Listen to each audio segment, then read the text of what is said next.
કૃષ્ણ। હું છું સેજલ રાબડિયા અને આજે હું પાછી ફરીવાર તમારા માટે રેસીપી લઈને આવી ગઈ છું। રેસીપી પણ આપણે બનાવવાનું છે શક્કરિયા ગાજરનો શીરો। આજે છે ને રામનવમ છે એટલે ફરાળમાં જરૂરથી ઉપયોગ કરજો અને ટ્રાય કરજો। તો તમે બધાય જોડાઈ રહેજો મારી રેસીપીમાં। હવે આપણે રેસીપી બનાવવાની શરૂઆત કરીએ। શીરા માટે આપણે જોઈને વ્હાઈટ કલરના રતાળુ ગાજર લીધા છે 500 ગ્રામ। સરસ ધોઈને અને એને સૂકવી દીધા છે। હવે એક બાઉલ લઈ લેવાનું છે અને આપણે એમાં બધી ચાલ ઉખેડી સરસ એકદમ જાડી ચાલ બધી ઉખડી લેવાની છે।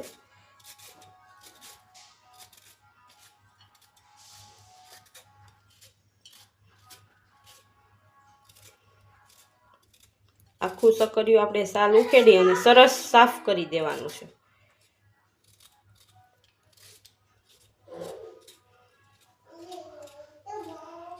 તો આ રીતનું આપણે ચક્કરિયું ગાજરને ચાલ ઉખેડી લેવાની છે।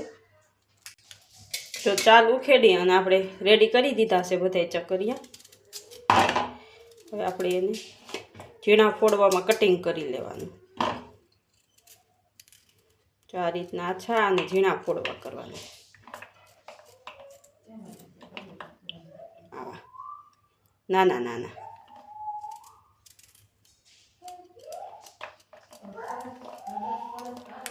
જો સરસ આપણે કટકી તૈયાર કરી લીધી છે।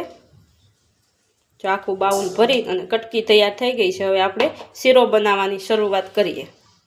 જો આપણે છે ને 2 ચમચી ઘી લઈ લીધું છે અને ઘી આપણું ગરમ થઈ ગયું છે। હવે આપણે ગરમ ઘીમાં કટકા એડ કરવાના છે। કટકા એડ કરી દીધા છે।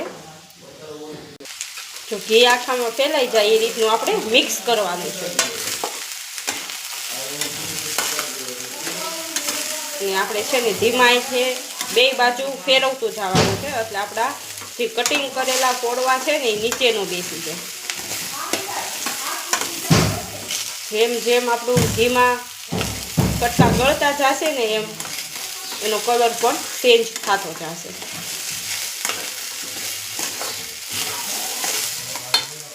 તો 50% આપણે છે ને કલર ચેન્જ થઈ ગયો છે અને 50% હજી બાકી છે।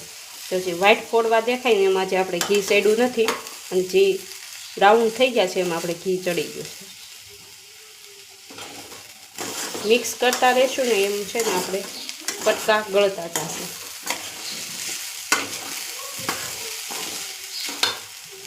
મેં છે ને શક્કરિયાના શીરામાં ફોડવાનો ઉપયોગ કર્યો છે પણ તમે બાફી નહીં કરી શકો।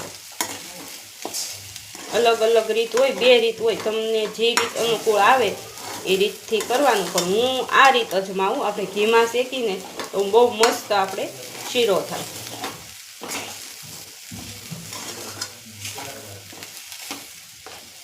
તો છે ને હવે 30-40% જેવા આપણે ફોડવા ગળી ગયા છે।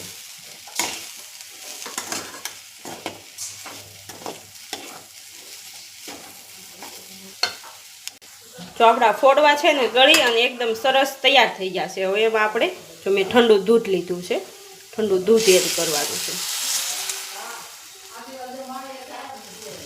આપણા અંદાજ પ્રમાણે આપણે ઠંડુ દૂધ લેવાનું છે। હવે આપણે પાછું હલાવતું જવાનું છે અને એને ઉકળવા દેવાનું છે। જો આપણે દૂધ ઉકળી ગયું છે હવે એમાં આપણે સ્વાદ અનુસાર ખાંડ એડ કરી દેવાની છે। ખાંડ એડ કરી મિક્સ કરી દેવાનું છે।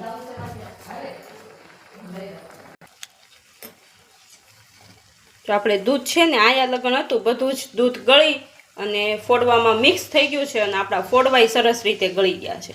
અને હવે મેં ઉપરથી જો આ 1 ચમચી છે ને ઘી એડ કર્યું છે। ઘી એડ કરી અને મિક્સ કરી દેવાનું છે। હજી આપણો શીરો થોડોક ઢીલો છે, આપણે એને કઠણ થવા દેવાનો છે। હજી આપણે એને ગેસે પકાવવાનો જ છે। જો આયા લગણ હતું ત્યાંથી આયા થઈ ગયું છે। હજી થોડુંક બળી જાય પછી આપણે શીરો તૈયાર થાય અને સ્વાદમાં બહુ સરસ થાય। તમે એકવાર તમારા ઘરે જરૂરથી ટ્રાય કરજો।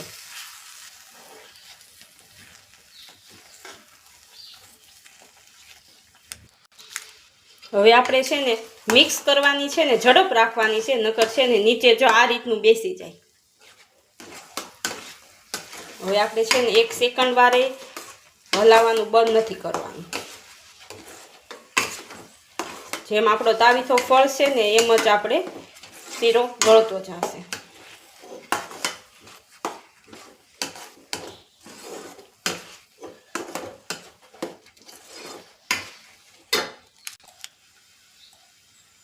શીરો જો આપણો ગળી અને ફાઇનલી તૈયાર થઈ ગયો છે. હવે ઉપરથી આપણે આ છેલ્લી વાર 1 ચમચી પાછું ઘી એડ કરવાનું છે. ઘી ઉપરથી એડ કરી હવે ગેસ આપણે બંધ કરી દેવાનો છે. ઉપરથી ઘી એડ કરી શીરો તમે ટેસ્ટ કરજો, બહુ મસ્ત ઘીનો સ્વાદ આવે છે. એટલે આપણે 1 ચમચી ઉપરથી ઘી એડ કરવાનું છે.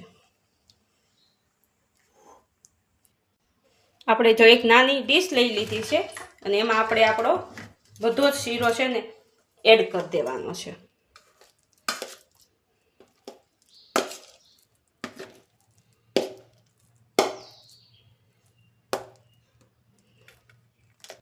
જો આપણે ડીશમાં શીરાને ઢાળી દીધો છે. હવે આપણે ઉપરથી છે ને ડ્રાય ફ્રૂટ એડ કરી દેવાનું છે, કાજુ બદામના કટકા.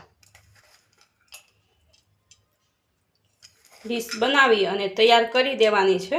અને આ ફરારી શીરો કહેવાય. આ તમે ગમે વ્રત કે ગમે વાર યા હોય ને તો આ શીરો તમે ઉપવાસમાં ખાઈ શકો છો. જો એકદમ ક્રિસ્પી અને મસ્ત તૈયાર થઈ ગયો છે.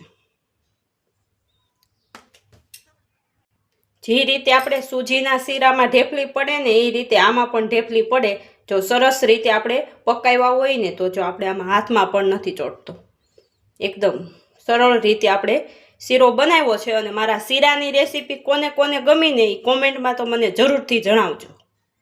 એકદમ રીતે મેં શક્કરિયા ગાજરનો શીરો તૈયાર કરી દીધો છે.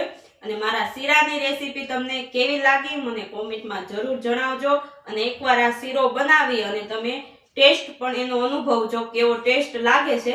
જો મેં તો છે ને ઘણી વાર બનાવ્યો છે. તમે કેટલી વાર બનાવ્યો કે કોઈ દી બનાવ્યો છે કે નથી બનાવ્યો મને કોમેન્ટમાં જરૂરથી જણાવજો. અને મારી અવનવી રેસીપી જોવા મારા વિડીયોને લાઈક કરજો, શેર કરજો અને સબસ્ક્રાઈબ કરજો. જય શ્રી કૃષ્ણ. આવજો બધાય શક્કરિયા ગાજરનો શીરો ખાવા.